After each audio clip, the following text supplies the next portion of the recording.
Ladies, gentlemen, welcome to the colorful world of Skittles. Skittles brings you a jolt of 5 fruity flavors in every bite, giving you the chance to taste the rainbow like never before. Break free from the ordinary day-to-day with the help of Skittles Chewy Candy. Skittles is a must in my candy jar, movie snack, even my secret, so an afternoon pick-me-up. And I don't even care who knows it. Add a splash of joy to your day with Skittles. There's nothing better than fruity fun that tickles your taste buds. Taste the rainbow.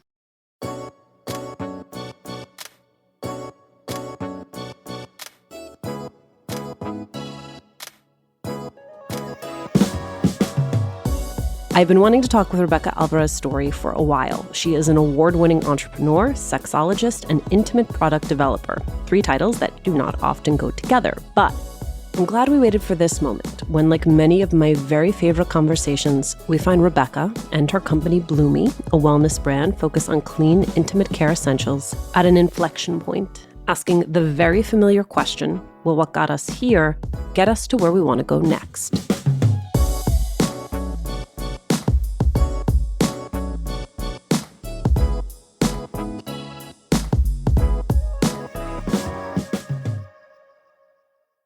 Rebecca, finally, thank you so much for being here. Thank you so much for having me. I'm glad it worked. I'm so happy to have this conversation. Rebecca, among the things you say about intimacy is that so much of the root of intimacy is unlearning bad sex ed. What was the bad sex ed that you grew up with? My bad sex ed was actually no sex ed to start with. I definitely saw love and my parents modeled that so well, but in terms of like in my community, in my school, did we have sex education? Not really, because it was abstinence only education in high school. It's wild that someone goes from growing up in an environment that is abstinence only to, I mean, by the time you were in college, you were very clear that you want to study sex and sexuality. I sit at the intersection of so many things. Being Latina, a woman, I was a single mom at that time. I just felt like I could relate to so many people's intimacy journeys. And I wanted to create the spaces where we could talk about it. I didn't know exactly what it was going to look like. But yes, in college, I tell this story, I was apprehensive about sexuality because my first year in college, I was actually assaulted. And I ended up transferring home. I ended up at Cal, a very liberal, very progressive school where I could take so many wonderful classes that were holistic. And I share with people that it was very healing for me. I had great therapy. I had great all of that. But the education, it just transformed my life. When did it become clear to you that you were an entrepreneur? To be honest, I feel like I've always known this since I was little. I had that spirit of, oh, that should be a business. And why don't we have a solution? I would just see things differently than like the cousins I grew up with, I think. They would joke and say, why do you always have so many ideas? Why are you always so bossy?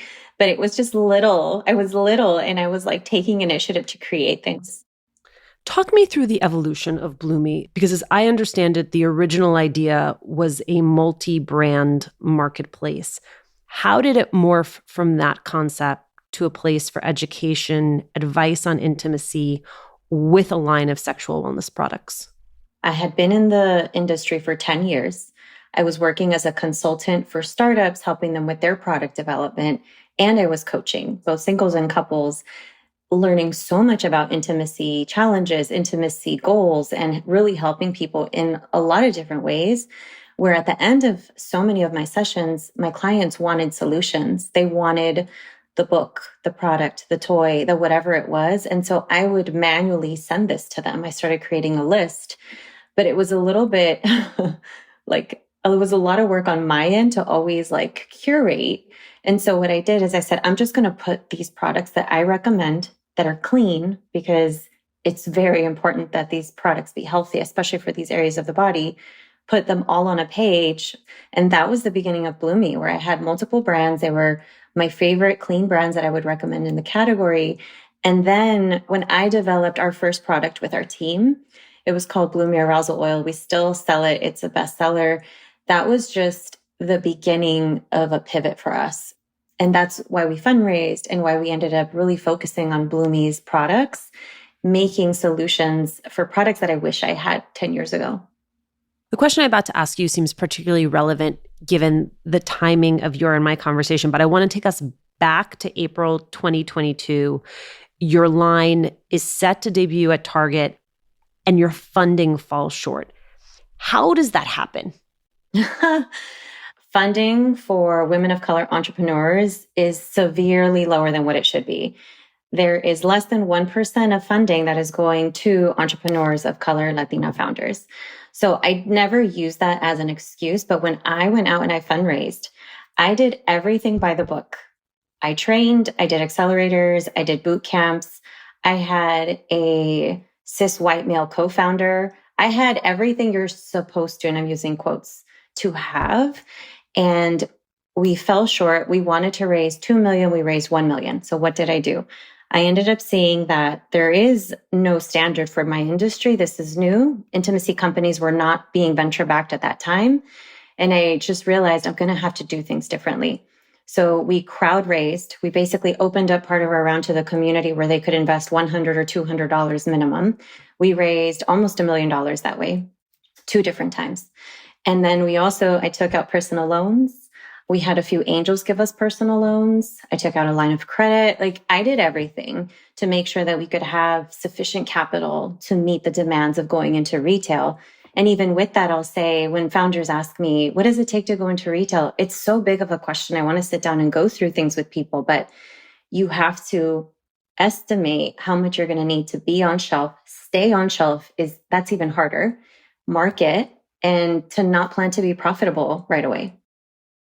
Shopify is your no excuses business partner. Sell without needing to code or design. Just bring your best ideas and Shopify will help you open up shop. Shopify is the e-commerce platform revolutionizing millions of businesses worldwide. Whether you're a garage entrepreneur or IPO ready, Shopify is the only tool you need to start, run, and grow your business without the struggle. What I love about Shopify is how no matter how big it is you want to grow, Shopify gives you everything you need to take control and take your business to the next level. Shopify powers 10% of all e-commerce in the US, and Shopify is truly a global force powering Allbirds, Rothy's, and Brooklinen, and millions of other entrepreneurs of every size across over 170 countries. Plus, Shopify's award-winning help is there to support your success every step of the way. This is Possibility, powered by Shopify. Sign up for a $1 per month trial period at shopify.com/Latina. Go to shopify.com/Latina to take your business to the next level today. Shopify.com/Latina. I am busy, you are busy, and that is why I love HelloFresh. With HelloFresh, you get farm-fresh, pre-portioned ingredients and seasonal recipes delivered right to your doorstep. You can skip trips to the grocery store and count on HelloFresh to make home cooking easy, fun, and affordable. It's why it's America's #1 meal kit. For me, fall is one of the busiest times of year, and with HelloFresh, you don't need to spend all evening in the kitchen whipping up wholesome meals. With their quick and easy recipes and 15-minute meals, you can get a tasty dinner on the table in less time than it takes to get takeout or delivery. HelloFresh is more than just dinners. You can also stock your fridge with easy breakfast, quick lunches, fresh snacks. Just shop HelloFresh Market and add on any of these tasty, time-saving solutions to your weekly box. When you get HelloFresh, you know you are getting top-notch produce since it travels from the farm to your door in less than 7 days. I suffer from decision fatigue. I love that HelloFresh has made some decisions for me. Recipes, check. Ingredients, check. Meals that are fresh and healthy and just require me to follow along. Go to HelloFresh.com/50Latina and use the code 50Latina for 50% off plus 15% off the next 2 months. Go to HelloFresh.com/50Latina, that's 50Latina, and use the code 50Latina for 50% off plus 15% off the next 2 months of America's #1 meal kit from HelloFresh. For those of us who have not been through the process of bringing a product to store shelves, it's hard to understand how you have $2 million. You spend it on making sure that you get product to the shelf. You spend it on auxiliary things, as you said, marketing, to make sure that you're actually driving consumers to the shelf. But then the product starts moving. Mm-hmm. How, as the product starts moving, is the product moving, but the line is not profitable? Mm-hmm. Basically, from the time you are manufacturing a product to the time you are paid for that product is much longer than people realize. It takes anywhere from 4 to 6 months to manufacture a product. So you're paying for product way in advance. You need the influx of capital up front. And then you ship it to Target or your retailer or your 3PL, right? And then What's a 3PL? A third-party logistics partner. So it's your operations warehouse partner. Then from there, they send it to distribution centers at Target. Then it goes to shelf. Then 60 days later, you're paid. So it's not, I gave them a product and I got paid. So what happens a lot of times is I've seen founders run out of capital because maybe they estimated for going on shelf, but they didn't estimate how long it was going to take to get paid, or they didn't estimate how much they needed to spend on marketing. So it's a long cash flow process. And at the same time, like this isn't the only thing that needs capital in the business. You have a team, you have other retailers, you have .com, you have event activations. There's just like a lot of initial capital that is needed to have a successful brand if you're going into mass retail.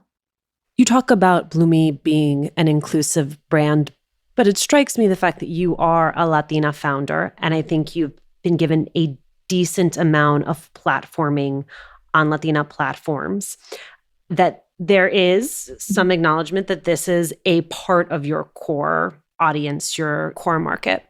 I wonder what the market research has shown you about the unique challenges of connecting your product with a Latina consumer, because Latinas exist at a very interesting intersection of, we have traditionally been both hypersexualized. There was a point at which, before Google cleaned up its algorithms, if you Googled Latina, the first thing that came up was Latina porn. And growing up very often in cultures, communities, households where we were supposed to be the Virgin Mary, and contending with those competing ideas and competing demands has become central to many of our senses of self and sexuality. So for you, trying to connect your brand with that consumer, what is the chasm you were trying to cross? The company over-indexes in Latinos. So we have more than the average amount compared to other brands. We also have more Black people in our community and more queer people in our community than other brands do. So our team, our community, our customers, leadership team included, we're all diverse.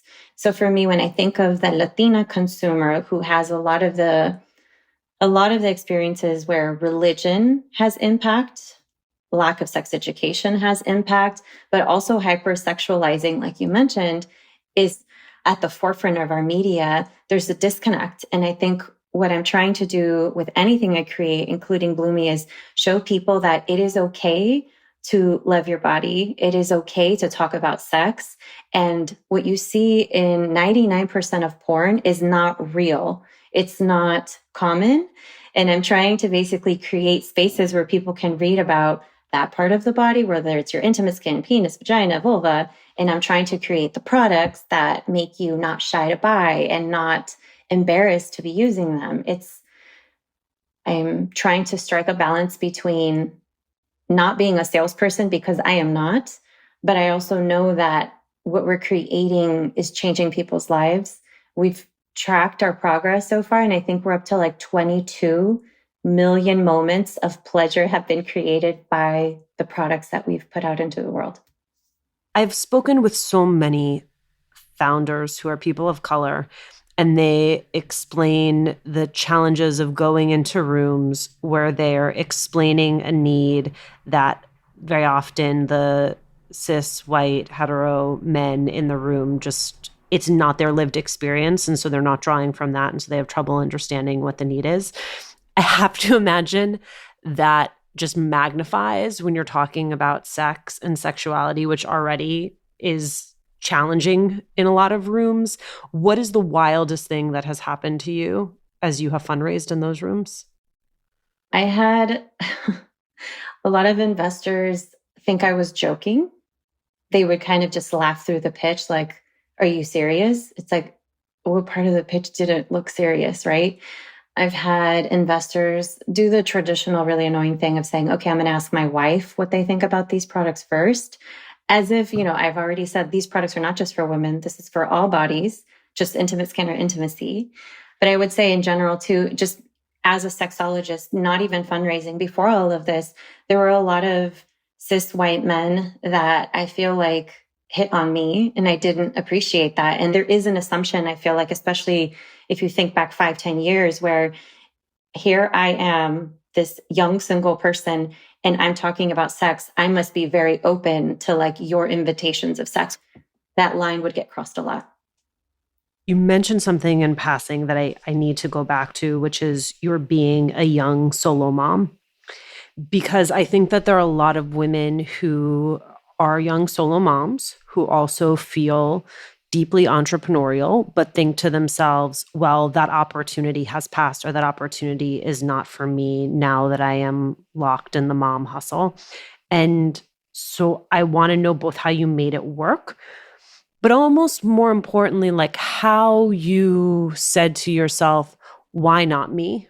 Why not do this? How did you flip that sense of, I'm a mom, like I'm already the CEO of an enterprise. Let me become the CEO of one that has a tax status and is codified? Being a single mom, I say, has been the hardest thing I've ever had to do. So I was pregnant my last semester at Cal, and I was so excited to start my career, and I was excited to be a mom, but I actually made the decision that I was going to be a single mom during my pregnancy. And one of the things that I thought I was not going to have time for was going to be really going into like a sexology career. I thought I was going to have to focus more on high paying jobs and things like that. So I would be registered in these, like MBA programs. And there was a master's program going on with human sexuality across the hall. And I went over, and mind you, I would actually bring my daughter to some of my classes because I had to. And I would talk with the professors in advance. Grad school, I think, is a little more lenient than undergrad. And so I took a class, and I was like, I have to be here. So registered, decided I was going to go that route. And just having that space where it's like a professor who's supportive, a community that's passionate about the work that I'm passionate with. And I have my little 2 or 3-year-old, watching Dora with her little iPad to the right. I felt safe, and I felt like I could pursue my passion. And the more that I continue to just find those spaces, the more that I felt like I can create this, I can do this. We are connecting at a pretty special moment for you. Tell me about the moment I find you in right now. A few things. I feel a shift happening for me personally, for the company. We're on this verge for Bloomy of incredibly high growth. We're in 1,500 Target stores, but now that I'm inside of the retailer, understand the challenges of staying on shelf. And I do feel like it's an important few months for us, for our buyer team there to see that the community wants these products there. And it's not that sales are bad. It's more the comparison.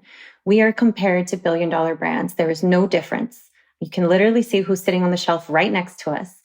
So what we need to do is we need to almost do more with less, which is something I am used to. But Bloomy is bigger than what I can handle now. I can't, put $1,000, $10,000, or take out a loan on my house. Like I can't do that anymore. We are now talking about millions of dollars. And so it's a sensitive time for the company where every purchase is more critical than before. But also I feel like I'm incredibly happy being the CEO. But what I really miss is I miss fully being in content and fully being on the sexology side. So you've seen this throughout the life of the company, but I sprinkle that in, as being a CEO. It's not a traditional CEO role though. So I am also evaluating how I want to move forward in terms of the team and the growth and where I'm going to be the best asset for the team and the company that we're building. So it's reflection time. It's like hardcore. Let's get as much visibility on the brand time and try to plan ahead as much as possible for these big opportunities.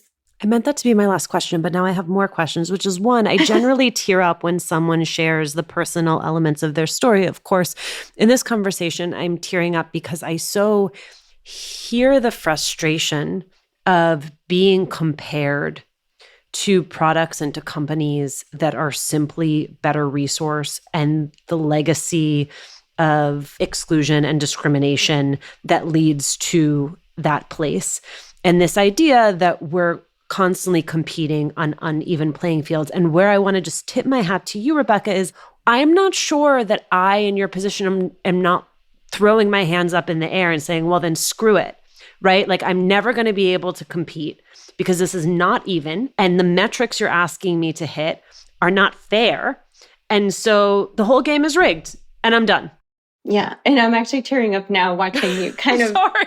No, I had a really good friend, Anna from We All Grow. She's like everyone's madrina.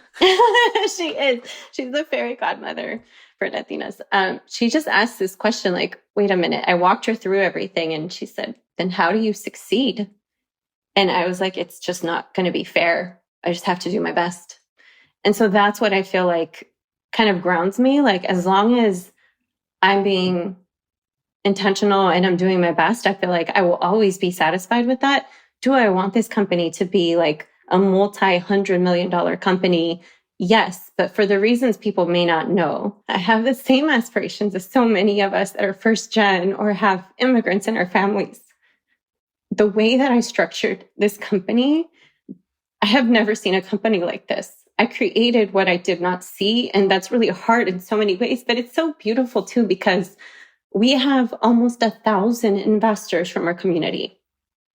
I want to be successful, but I also like... For everyone, you want to be successful for all of us. Yeah, for all of us. And that's just a different weight than wanting to be successful for yourself. Right. And the weight is great in so many ways. And I want to make it light. And I also want to say, like, I know the category I'm in. It's very playful and it can be very fun. But just like sex, I feel like business is complicated.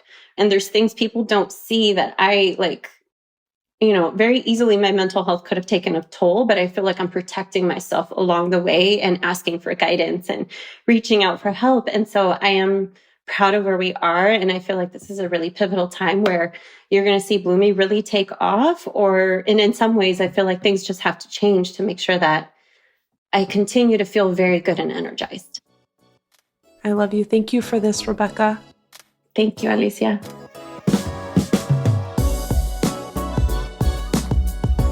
Thanks for listening. Latina to Latina is executive produced and owned by Juleka Lantigua and me, Alicia Menendez. Paulina Velasco is our producer. Kojin Tashiro is our lead producer. Trent Lightburn mixed this episode.